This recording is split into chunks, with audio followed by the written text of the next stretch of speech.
Hi friends, I'm Billy King, and I'm quitting YouTube to teach Alpha Bros web design on TikTok. Remember, Helvetica's for soy boys. Alphas type everything out in impact. But for today, we're gonna go over Baldurs Gate's top 10 spells. Now this is opinion, but I have a lot of experience in Dungeons & Dragons, Baldurs Gate, and complaining about things, so I think I've got this nailed. I picked these specific spells to be top 10, not just because of their inherent ability and function in Baldurs Gate, but basically their breakability. All these spells are great by their own, but with specific other combinations with equipment or other spells, they're leagues ahead of everything else. But let's go into it. There'll be chapters below if you wanted to skip around. Big shout out to Zero Style for winning this Sunday's raffle. The lightning bolt t-shirts can be shipped to your house. Every Sunday, the YouTube members, adventure or higher, get entered into an automatic raffle and put in the ending credits. Every month I do a raffle with every tier of the member list the first week of that month. I have some really dope active wear shorts coming that I'm super excited to show you guys, and those will be given out like candy to some members. So keep that in mind. If you wanted to support the channel, you can click the join button below. But enough panhandling, let's get to it. So our number 10th best spell in Baldur's Gate 3 is Healing Word. I'm mapping Healing Word and Mass Healing Word all together, as why they're here on the list is basically the same function. Now, Cure Wounds and Healing Word aren't really that amazing because of the amount of HP they heal. It's more of the things that happen when you heal HP. Healing Word just takes a bonus action, which is usually a wasted action with clerics. Both D&D and Baldur's Gate 3, if you heal a character who is downed, they will then be able to get back up and put themselves back into initiative, which is very helpful. But there's two pieces of equipment that turn Healing Word into the best buff in the entire game. And better yet, you get them both early in Act 1. You can get the Whispering Promise Ring as soon as you see Volo inside the Druid's Grove, and this turns your Healing Word into a 2-round bless without concentration, which is insane. And then you partner that with the Hellrider's Gloves that you get from Velor. Now your Healing Word gives Bless and Blade Ward for 2 rounds. Healing Word itself is twinnable, meaning if you put some Sorcerer backup behind your Cleric, you can spread that buff a lot easier. And Mass Healing Words turns it into a whole party nuke. It's wonderful, and you can get Mass Healing Words pretty easily too with the Amulet of Restoration that you get in the Underdark. Early game, this is so necessary and helpful because you're trying to stack on abilities like Sharpshooter or Great Weapon Master, and being able to hit is a lot more difficult. And being able to just give someone Bless and not concentrate on it, well, that'll totally switch the battle to your side. It's not a very exciting strategy, sure, but it's one that you'll use for the entire game, I promise. Now for number 9, Mage Armor. Mage Armor is, again, not that exciting. Wizards get it, sorcerers get it, warlocks can kinda get it, but you have to waste a whole incantation for it. Using this spell gives you a +3 to your AC as long as you're not using armor for the entire day. Now what's really fun and interesting to do with Mage Armor is to give it to someone that's not a wizard, like a monk. Monks do not wear armor, and Mage Armor isn't concentration, so as many times as they would get hit, they're able to keep that +3 all day. And they get to add their wisdom alongside of it, making your monk very hard to hit. You can also use it with a barbarian, because it's not concentration again, and typically barbarians don't usually use armor. They barely even use shields, which it works with. Now you can take a whole level dip to pick up Mage Armor, which is totally worth it, but you should just do what I do and just buy every Mage Armor scroll that you find. Pop that off as soon as you start your barbarian or monk day and you're set. Number 7 is Glyph of Warding. Now Glyph of Warding is already fantastic, and I don't have to say too much about it. You know that it does a good amount of damage, and you can change the element. Clerics get it, wizards get it, bards get it, but putting people asleep with Glyph of Warding has to be one of the most best functions for it. Just an AoE massive sleep for 2 turns, and then you can get all your melee attacks critical as long as you're close to them. This is a great way to really rack up a bunch of damage with things like Inflict Wound or roll up a really big smite. Just be careful because it will not work on people who are of elven ancestry, but for those people, just use Detonate and just send them off ledges. Very helpful when you're fighting Orin. Number 6 is Spirit Guardians.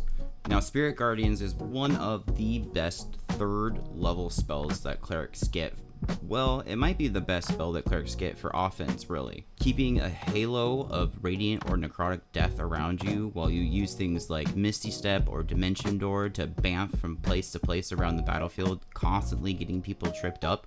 In Baldur's Gate 3, Spirit Guardian's Ring also counts as a condition. So things like the Boots of Stormy Clamor will inflict reverberation. The Diadem of Synergy can give you arcane synergy to add your wisdom to your weapon attacks.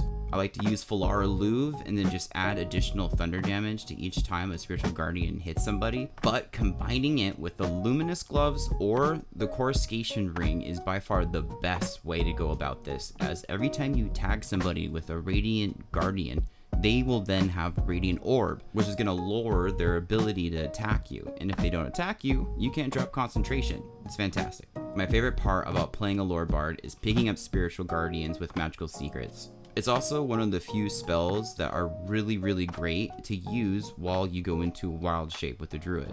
Hypnotic Pattern is number 5. Hypnotic Pattern is so good that it should be barred from games. Like, absolutely for real. This is totally broken. The biggest downside to Hypnotic Pattern is getting Friendly Fire. The area of effect is massive and it's so difficult to not affect somebody with this when you pop it out, which is completely eliminated when you play a character with a Sorcerer dip.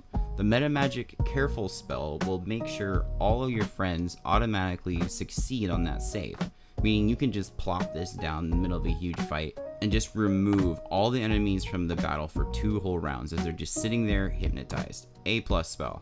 Number 4, Eldritch Blast.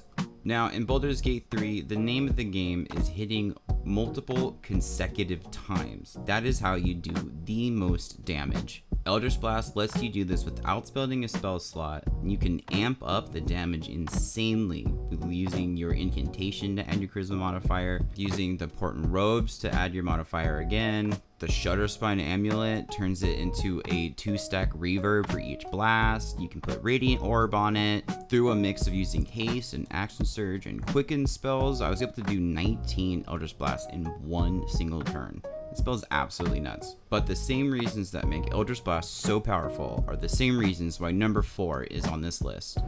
Number 4, Scorching Ray. So as I said, numbers of consecutive hits are key to doing high damage in Baldur's Gate 3. Scorching Ray does 66 if all of your rays land. 12d6 if you hit a crit, which each one. The Spellmight Gloves give you additional d8 for each one of those castings, with a -5 penalty. Altogether, that's 28d6 and 14d8 damage if they are paralyzed with paralyzed poison, or you could do hold person. Stacking on all the same equipment that we use for Eldritch Blast will just nuke away all of their attempts to hit with Radiant Orb or Reverb. Like, this spell gets absolutely nuts. Number 3, Magic Missile. Magic Missile! And Curriculum of Strategy, Artistry of War. I bundled both these spells together because, well, they're both great for the same reason. These spells do not miss and they hit a billion times. Every time I have someone ask me help for a boss, I always tell them the same thing. Coruscation Ring, Boots of Stormy Clamor, Magic Missile. Completely deletes away their ability to attack back. Half their saves are fucked sideways. It never misses. If you use Falara Louve, you add additional d4, basically doubling the damage for all your Magic Missile. You can have everyone in the party casting it with equipment like the Near Misser handgun that'll let you shoot a level 4 Magic Missile out for free. Or the Psychic Sparks necklace that lets you add additional bolts to it and give you free casting. Everyone can just huddle around whoever's holding Falara Louve and just delete a boss's HP and move on with the story. Best spell. Number 2, Hold Person. Hold Person is the best spell to use against humanoids, basically. Paralyzing a target means they can't take literally any action, including their movement, and all attacks that hit them within a close distance are auto crit. That's when your wizard busts out their Scorching Ray at their highest level. That's when your Paladin Bard multiclass comes out with a level 5 Divine Smite. That's when you totally beat the game. Hold Person is broken as hell. It's also twinnable, so you don't have to upcast it to tag 2 additional people. Hell, you can even use it to paralyze shopkeepers and take all their inventory. The best part about it is basically every class learns Hold Person. Wizard, Bard, Cleric, Druid, Sorcerer, Paladins, like everybody. This is an unskippable spell. And if you're fighting somebody who's not a person, well, thankfully, they have Hold Monster. And finally, the number one most useful spell in Baldur's Gate 3 is Command. Command is so useful that it's not even funny. It's a wisdom save too, so it's nothing like super hard to pass. You can use it to drop their weapons, and you get some really good weapons in the game by making NPCs drop that stuff. You can halt them, so they just stop taking turns. The Steel Watchers are very vulnerable to that. You can use Grovel to automatically get advantage to all your attacks, so your rogue can sneak attack away, and your Great Weapon Masters can actually land a hit before level 5. You can use Flee, so they run away, triggering opportunity attacks, so rogues can sneak attack more than once a round. You can use Approach, so they walk into your Spiritual Guardians or your Falar Louvring, and when they do that movement, they don't take an action. You can just cast Hold over and over again for all day, skipping all your enemies' turns and rendering them completely, utterly useless. Command is absolutely the most broken spell in the game. It's twinnable, it's upcastable, it's also an enchantment spell, so the Scoundrel Ring that you can get in Act 3 will let you use it as a bonus action. Ugh, fantastic. Sleet Storm got me through tons of hard encounters in the beginning of the game. Having access to Sleet Storm gets you through most of the hardest encounters in Act 1.